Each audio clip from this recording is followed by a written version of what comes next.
What's good with it? What I have for you here today is the Lenovo Y545, a 15-inch gaming laptop that looks to be the sweet spot between price and performance.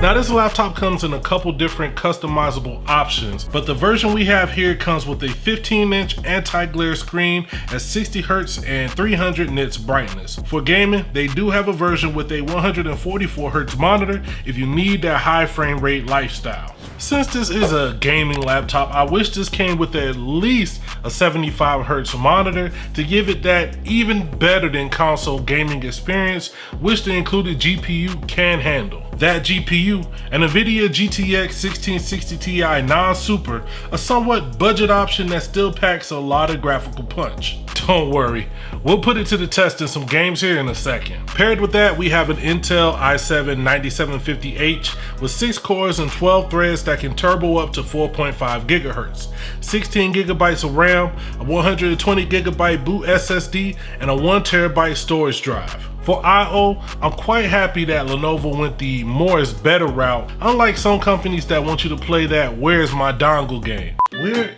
is my dongle? Hey!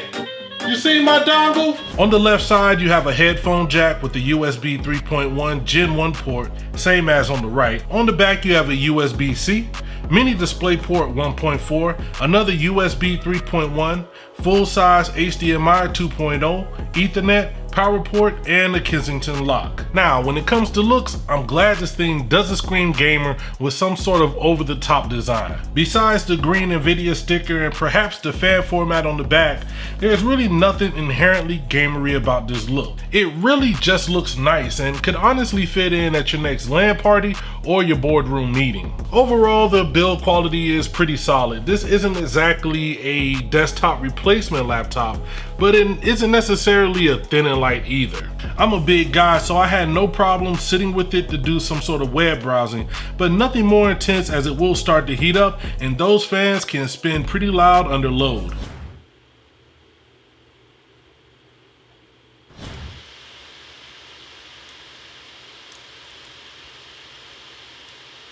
Now, I don't use that many laptops on a day-to-day basis. I use them at work, and I have a MacBook Air that I actually use for work as well.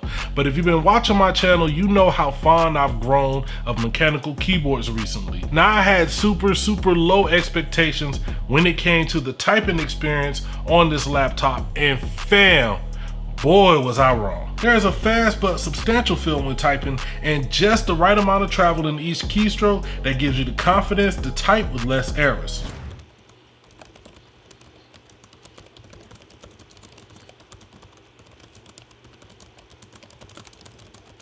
Yes, this is a gaming laptop, but the ability to take it to work or to school and type up an important document only adds to its potential bang for your tech dollars.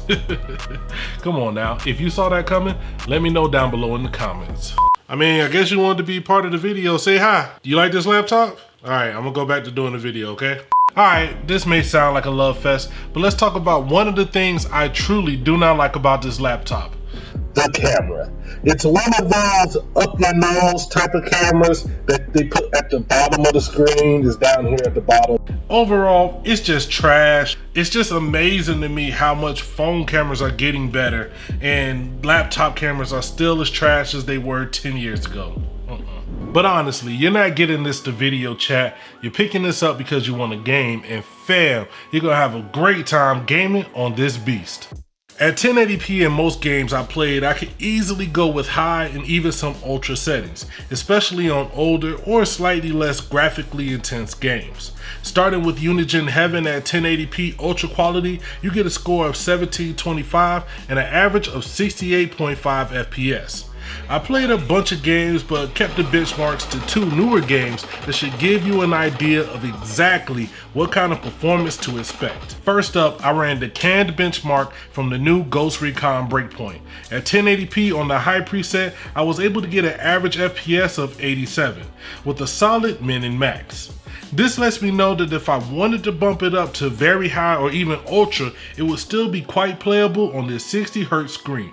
Up next, in the new Borderlands 3, using the canned benchmark on the high preset, I got an average of about 58.76. But in game, I noticed that the FPS hovered around the high 60s, low 70s, and only really dipped in areas of intense battle. Now this screen is solid. It has pretty vivid colors, more than I was able to really catch on camera, but at 300 nits, it's not the brightest monitor around. But for gaming, media watching, and some light productivity work, it should be more than adequate. Now as far as sound goes, I would definitely suggest a pair of good headphones, something like these Elite Atlas Arrows that I'm about to review here. Make sure you subscribe and stay tuned. But the included audio by Harman speakers get reasonably loud. You won't use them to DJ a party, but watching YouTube videos and listening to music should be fine.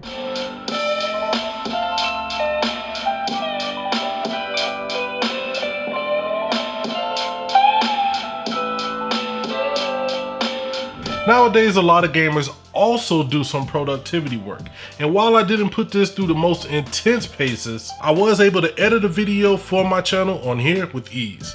I was quite surprised at just how well it handled the timeline in Premiere Pro. Aside from me just wanting more space because I edit on bigger monitors, it was the best mobile editing experience I've had in years. Again, with this not being a love fest, let's talk about another major issue that I've had with this laptop.